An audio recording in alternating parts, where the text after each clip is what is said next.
Hello, good evening, and welcome to the Happy School Show. My name is David, and you are very, very welcome to the Thursday and indeed the fifth episode of the Happy School Show. Now, the last 2 days you have been joined by Camilla, who of course was with Jackson as well. But tonight you're back with me, and we are going to discuss a whole new set of things that you could use to impact your learner. And of course, that is why we are all here. We are here to make sure that we, the teacher, you, the teacher, can create a happy school and a happy learner. And to do that, we have to bring in the author of Happy School 365. We have to bring him in. He is Action Jackson. He is a speaker. He is a TED Talk. He is an author. He is the man with the plan to create a happy universe, the ambassador for happiness, Action Jackson. Hello. Hello, how are you doing, David? I'm very well. I'm very excited to be back on the Happy School Show. I've been watching from the wings the last 2 days, and you guys are just having the most fun uncovering manholes of happiness left, right, and center. So it's good to be back in the seat right next to you to get it full force in the face and how we can create happy learners. Honestly, it's been a great couple of episodes that we've been doing here at the Happy School Show, and I'm so glad that we get the opportunity. What an opportune time to be able to talk about happiness, especially within schools, because my thing is this: a happy world starts with a happy school, and happy school starts with happy teachers. And if you think about it, everybody in society has to go through school, so that's a key part of everyone's journey. So if that's a happy place, maybe we might just give birth to some happy people. Yeah. And as we've learned for like previous episodes is that, trying to create happiness as the destination will never work. So we need to make sure that on the way, we are just making sure that that journey and that school journey and indeed life journey is peppered and salted with all sorts of ways of being happy so that actually we can get ourselves to the journey as being happy people. Definitely. I mean, for me, my journey through school was so thankful was a mixture of being bullied. I was bullied in year 7, bullied in year 8, bullied in year 9. Uh, it was a battle. And those were the key parts because I came from Nigeria. And I joined year 7 midway through the year. So can you imagine? I didn't start with everybody, so the insecurity levels were very high. But somehow it has strong personality. So it was a mixture of happiness and sadness, searching for my identity. And I think the best part of me was discovered at secondary school, and the best part of me was suppressed in secondary school as well. So you get wounded at secondary school, and you spend the rest of your life trying to nurse that wound throughout your life. It's interesting because although you would never want anybody to go through what you went through when you were being bullied in school, but at the same time, it's the challenges in life that created within you that made you the person you are today. So it's a very, very gray area when you talk about the impact it had on you, but also the fire it created within you to be the person you are today. Yeah, I mean, for me, I think it's so important. This is why our young people nowadays are a lot more fragile, simply because they're exposed to a lot more. Back in the day, if I got bullied at school, it stayed at school. It didn't go online because we didn't have online. Nowadays, you get bullied. You don't even get bullied in class. You get bullied online, and everybody around the world can see it. And that impact on you as a young child, oh, I mean, I've heard some horror stories of young people committing suicide because of bullying. And that's just literally, and yesterday we were talking about the fact that we need to be loved. And if we experience the opposite, it does kill us inside. Apparently, rejection has the equivalent feeling of being stabbed with a knife. The feeling of physical rejection feels like you're being stabbed with a knife. Yeah, it's interesting because I've reading a lot about rejection and how it affects us in years to come, and how we stop allowing ourselves to be loved by external sources because of the experience with rejection. And rejection can be traced back as far as 2 and 3. Yes. Oh yeah. Because it's interesting because our daughter's 4 months old, Mm, and when I'm changing her and I need to go to the next room to just get a nappy or something, she starts to cry because yeah. she noticed that someone is not in the room anymore. She's aware that attention needs to be given to her. So Mm, we're built to be loved. We're yeah. built. If listen, if you're an educator, a parent, a leader, a mentor here, and you're wondering why a young person is not opening up, it's going to be one thing: love. Yeah. The fact that they don't feel loved, they don't feel appreciated. When you start to love and appreciate young people or anybody, trust me, the doors of the heart opens. Mm. Love is the key. All you need is love. Da, da, da, da, da, da. All you need is You love. knew that when I was thinking "Love lifts us up where we belong." That Yeah. one. Listen, anything love. And Yeah. that's it. And the reason why many educators hesitate or can't give love is because they only received so much. Mm. So yeah, it's an interesting journey. It's just kind of on the basis of that, we're going to talk about tonight about a little bit about well, we're going to talk about the mindset and creating that mindset, which of course is like love is a key factor in creating that mindset, because you've got to be able to be in a mindset to receive and give love. But there are three types of mindset. Well, actually, let's just talk about how important it is and why mindset is so important, especially when we're talking about creating a happy school. Well, here's the thing. Mindset is made up of your think set. Mm, So your thoughts create your mind. And this is where I see it. Your mindset is like the brick. Your okay. thoughts is like the sand. The sand makes the brick. Okay. And the brick is what we use to build the house. Now, if the brick is faulty, the house is going to be faulty. And Mm, many people's mindset, their brick is faulty. That's why they can't have a well put together building. So, my thing is maybe we need to smash this wall down and rebuild it so that you can be protected. okay. So, mindset is when it comes to teaching, it's 85% mindset, the rest is just strategies. If you Mm. get you can have all the strategies in the world, but if you have the wrong mindset, forget it. So essentially, what you think about creates your solid mindset, of which you then build your beliefs upon and your Yeah. world around. Yeah. Yeah. So day-to-day thoughts: I'm good enough. I'm not good enough. I can make it. I won't make it. They're better than me. I'm not better than them. Blah blah blah. All of that. The more you have certain thoughts, the more you repeat thoughts, it creates neurological pathways in your brain. There is Yeah. something called neuroplasticity. When you continuously have a thought, that thought expands or shrinks your thinking. Mm, And I try to help people to understand neuroplasticity when you entertain an idea long enough. Like I call myself the UK ambassador for happiness. It expands my thinking. That's why I wake up happy, because it's become a self-fulfilling prophecy. The UK ambassador for happiness cannot be sad. no, absolutely not. But you are allowed to have moments of external creating sadness, but you will always be happy because you're the ambassador for happiness. Yeah, it's my default is happiness. I Yeah. might visit frustration and sadness every now and then, but Yeah. home is happiness.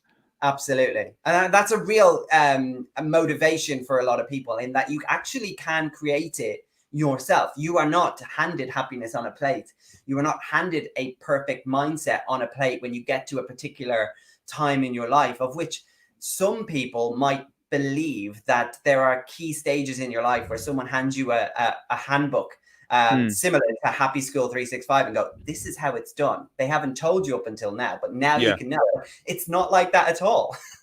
No, and it's so sad. You go to school for 5 years or whatever, how many years, you get a certificate. When you're driving, you get the driving certificate and stuff. But when it comes to happiness, there's no happiness handbook, as it were. Mm, And this is what we're trying to do: is to create the happiness handbook for teachers who are going into school, to say, here's what you can read, or here's what you can watch, these videos, to give you the tools to help yourself be happy and help your kids to be happy. yeah. Yeah, absolutely. So when we talk about our mindset and stuff, it's really important to just check in with what it is that we're trying to achieve here with the Happy School Show. We have got 21 ways that you can motivate your learner, all in video form, and you can get them into your inbox as soon as you want, when they're released, of course, by just simply visiting happyschool365.co.uk. My man Action Jackson has personally recorded each individual video for you to help you motivate your learner. And they are all easily accessible, easily digestible, short, and easy to follow as well, aren't they? Yeah, yeah. So, there are 21 ideas in the book. So what I decided to do was to turn those ideas into videos. I'm a visual learner myself. So by watching and interacting with a video, I thought, let me create a video to go with the 21 ideas in the book. For those who love reading, the book is available for you to tap into those ideas. So the videos are available for free. And the book's going to be out on the 17th of September. So you can pre-order the videos and they're for free. And the book as well. Absolutely. Yeah. The book's not free. You got to pay for the book. Everybody should buy the book and get the videos and watch the Happy School Show, and make sure that you are following us, of course, on Twitter, to make sure that you could potentially win yourself a free signed copy of that book. Now, moving on, because we talked about mindset, I want to talk about the three individual types of people that we have in our life, and they are split into three categories. Let's talk about those. Yes. So as I was writing the book, I was thinking about, the kind of teachers that you need in order to actually get through to the kids. I think when you think yourself as a teacher, you think I'm just a teacher. No, a teacher plays many, multifaceted roles. And I looked at the roles that I felt I needed along the way. And when I've worked with kids, I go in to try and play all three. And the number one teaching mindset is the teacher. Okay. Yeah. The job of the teacher is to take information from a book, digest and assimilate an information, put it in a way that someone would understand and transfer. So what a teacher does is they take information and they transfer it to another mind. So from one mind to another mind. It's all to do with pedagogy. That's you as a teacher. You tick that box doing PGCE. But that's only one box that you break through. Because as a teacher, there are many barriers that your students are going to come into the room with. There's the boredom barrier that they'll bring in. There is the frustration barrier. There's the identity barrier. So if you're a teacher coming into the profession and thinking, oh, I'm ready to teach my subject, for a second, stop. Yes, you're ready to teach, but you got to break the boredom barrier through entertainment to break that barrier down. Education is another one, and engagement is another barrier you need to break down to help people to understand. So this part is easy. Many people are trained to do this. So I don't worry about this. These are done well. It's the second mindset that I'm really concerned about. And most teachers have it, but they don't apply it, which is the nurturer. The nurturer is the one that does the job of the heart. Home is where the heart is. And you find there's some teachers who actually nurture the heart of the students and they care about the emotional well-being. So if you can see it, the teacher speaks to the mind, but the nurturer speaks to the heart. There's a really interesting bit that you talk about in the book, is that everybody is walking around with the sign, and we talked about it a little bit earlier, that says, please love me. And the nurturer is the type of person that shows up to fulfill that need. Mm-hmm. Yeah. So as a teacher, you need to be the one that's dishing the information for the mind and dishing the hugs for the heart. And because the student that's come feeling low that day, they don't want to hear you teach. I'll be honest with you. They don't want to hear you teach. They just want to hear that everything's going to be okay. That's the nurturer. I'm not saying go around hugging students and high-fiving them. No. What I'm saying is be empathetic. Use your sensory acuity to pay attention to the needs of the kids in front of you. And the brain is so powerful that when you look across a room of 25 kids, you can tell that this kid's dipped in their confidence or their happiness in that day. And you then tap into the nurturer side of you. If you commenced every lesson by saying, hey, listen, whatever you've done this last couple of months, don't worry. I know some of you have gone through so many challenges. Everything's going to be okay. It's like, oh, thank you. Then you start teaching your lesson. Instead of, all right, guys, open up to page number whatever. It's like, oh, this person doesn't care. There's a quote I heard, I think it was Maya Angelou, that said, they don't care how much you know until they know how much you care. Oh, wow. I like that. They don't care how much you know until they know how much you care. Yeah. I'm here for And that. and and and young people, they crave care. That's Yeah. why they're addicted to social media, because they've got that false sense of nurturing, or at least someone liked my photos. So if teachers can really begin to develop their nurturing side, they will be a much more effective teacher. The teachers I remembered weren't the ones that taught great lessons. They were the ones that taught great lessons, but they had a caring nature about them. So don't hide your caring nature from the young people, please. It's their primary need. A Yeah. child doesn't come to this earth seeking knowledge. The baby doesn't say, teach me, teach me, teach me. The baby screams, love me, love me, love me. So if Well, we can go back to that innate, it would help. yeah, I want to kind of ask you, just because of where we're at, and you talked about the need for love and expressing it, and just before you mentioned that you were talking the other day with Camilla about why suicide is on the rise, and more importantly, based on a lot of the work I do is suicide prevention, but more so aimed at men, and a lot of the problem here is that nurturing and having a nurturer and allowing yourself to be nurtured Yeah. uh, as a man is something that we just learn not to access. So for you, as somebody who goes into schools, somebody who's a father, somebody who's a son, a brother, a man, like, how do you feel about that subject, and how can we figure out how to just get men to start learning how to be nurtured and nurtured? I think there is this traditional and cultural thing that men don't cry, be tough. There are times where I've broken down in tears. There are times where I've gone through some difficult relationship issues, and my mum was there to nurture me in that moment. I think Mm, there is something in the heart of every man that needs love. yeah. Every human being needs love. And if love is to a human being what oxygen is to the brain. Mm, If you deprive the brain of oxygen for longer than 3 minutes, the brain will die. yeah. If you deprive a human being of love for too long, they start to die and their heart becomes stone. So it's so important that men, please open up. Open up and allow people to help you. Okay, don't suffer in silence. Mm, Reach out to people if you need support, because the men and women in our society are the nurturers of the next generation. And if your heart is hardened, then how in the world are you going to help the next generation who are coming up the ranks? yeah. Especially as a father as well, I pay close attention when I'm playing with my daughter. It's eye to eye, eyeball to eyeball. I'm present, hugging, the kissing, the holding. All of that makes a big difference. Some people haven't been hugged in ages, so they Mm. feel robotic, they feel stiff. So love should melt the heart. Please, let's express more of that. And when you say people haven't been hugged in a long time, there are a lot of people who have, spent the last 6 months being told, no, don't touch. So, like, Yeah. obviously the teacher can't do that with the student, but you can nurture in different ways. And Oh there are yeah. ways in which you can be the nurturer and access that heart Yeah. without needing to actually physically be Yeah. affectionate. We've learned how to do that over the last 6 months. Exactly. Something as simple as writing a handwritten note to someone Mm, can be nurturing. Like, hey, I saw what you did today. Well done. Boom. yeah. Sending an email, that helps with nurturing.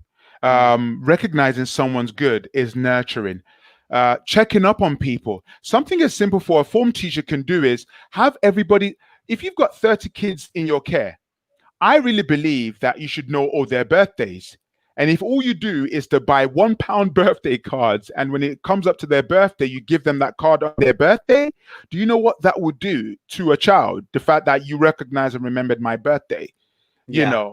it goes a long way. And that's an easy thing for a teacher to do, is to remember. Just nurturing is remembering people's birthdays. Yeah, and their name as well. Oh, You only know how important it is for somebody to remember your name when somebody forgets your name. Listen, can you imagine? Okay, for all the teachers watching right now, please, the first thing you need to try and do in this next couple of months is make sure you learn the names of your kids properly. Now, you might make some mistakes along the way. Maybe they need to wear big headbands that has their name on it, but please make sure that you learn their names, because I remembered at school when one teacher has called me someone else's name and it's just like, that's not my name. Yeah. And you felt Instantly offended. disrespectful. Yeah. Yeah. So know people's names, please. Yeah. So that was the nurturer, and the last one is the coach. And this is different for a completely different way. The coaching mindset.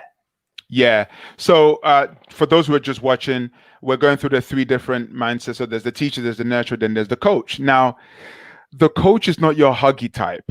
Okay. They're not the, oh, yeah. It's like, we need to get some results, and we need to get the results now. Okay. I haven't got time to baby you. All I've got time to do is to shake the greatness out of you to get across the finishing line. And the coach is a lot more, almost a lot more harsher. They care about the outcome, the future. They're future driven, whereas the nurturer is present driven. Okay, and the teacher is mind driven. So for the coach, they're just wanting the results out of you. Now, if you're a teacher watching, you need all three at different stages of the year. Maybe at the beginning of the year, you're the nurturer. You set the tone.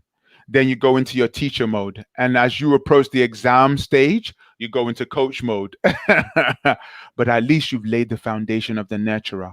So if I was to put this in order, I would say nurturer first, teacher second, coach third. That's how I would put it. Yeah. I'm very aware of the coaching mindset because I am a coach and I have coaches, and the aim of the coach is generally to kind of make you feel a little bit uncomfortable in yourself so that you learn to maybe figure out a more steady stand on a new platform. And it's the only way we learn. And there's a really interesting and we always talk about trees in the Happy School show, but that when a farmer is growing trees and farming trees, they hit the roots and they unsettle the tree, and the tree's distress is to dig roots deeper. And that's almost what a coach does, is that they hit your roots and they encourage you to dig deeper and find more power in the soil that you've already got, rather than putting you left and right, so that you're ready for the storm when it arrives, i.e. the exam. Exactly. If we were to combine all three of these, the teacher, the nurturer, the coach, this is kind of creates this one huge, impactful, educator for the learner of today. What would that look like? Wow. I mean, the cross section of all three, and I've got it. I'm probably going to bring this up right now. And I've got a diagram in the book that actually expresses what it looks like, and I think I'm going to show this here right now. I think we can see it right there. Happy School 365. Yeah. So can you imagine those wheels? It's a well-balanced wheel that's spinning, and what it looks like is someone who's able to unlock the spirit of the young person. Yeah. Say that again. Someone who is able to unlock the spirit of a young person. Because let me tell you the truth, teachers, these kids are not in your classroom just to pass an exam. They've come into your classroom with purpose, with destiny, and they're just looking for someone to unlock that. And that is what we are. We are openers of destiny. And along the way, you're going to experience the teacher, the coach, the nurturer.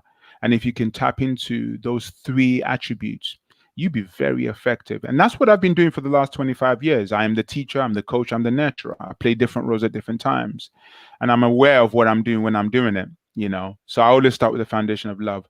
And what it looks like is a generation of kids who wake up happy and go to bed fulfilled. That's what it looks like. Absolutely. Would you say that even now, as a teacher, you should be almost looking to see who is your teacher, who is your nurturer, and who is your coach, as even so that you can then begin to be that for other people? Yeah. See, you can't give what you don't have. So that's why it's so essential for you to have those three in your life. I have those three in my life. People who kick my butt and they don't care if I hurt. And there are those who nurture me, love me, hug me. And there are those who teach me. So and the way I've written the book is you have to apply it first to yourself before you can give it to the kids. And it's a twofold approach. It's not about telling them what to do. It's about being the message before you teach the message. Yeah. And the last thing I just want to touch on is that in the book, underneath the coach, and when we combine all three, there's a zones of impact, and Yes. questions that you can take to maybe the more mature students, that you can challenge them in a way for them to begin to create a mindset for themselves. So just if you've got the book, what of those questions that you want to share with us? So the zones of impact is number one, what am I thinking? So it's very important to help people to understand, in any situation, what am I thinking? Is this thought pattern useful for me? Is it useful for me? So you got to ask myself, is this useful for me? Number three, what's the cost or benefit of thinking this way? Is there a cost to me thinking the way I'm thinking? Is there a benefit to the way? And if the answer is no, it's time for us to divert. And then number four is, why am I thinking this way? And this is where you kind of tap into, where has this thought come from so I can uproot it? And number five, how can I change this thought pattern? And those 5 questions will help you move from the wrong mindset into the right mindset. People always asking, so how do we do it? The answer is on page 55 of Happy School 365. Yes. Right there. That's great. I mean, even just talking about mindset makes you lift the mindset and understand it, that actually it's not just a one size fits all. You have to access whatever it is works for you.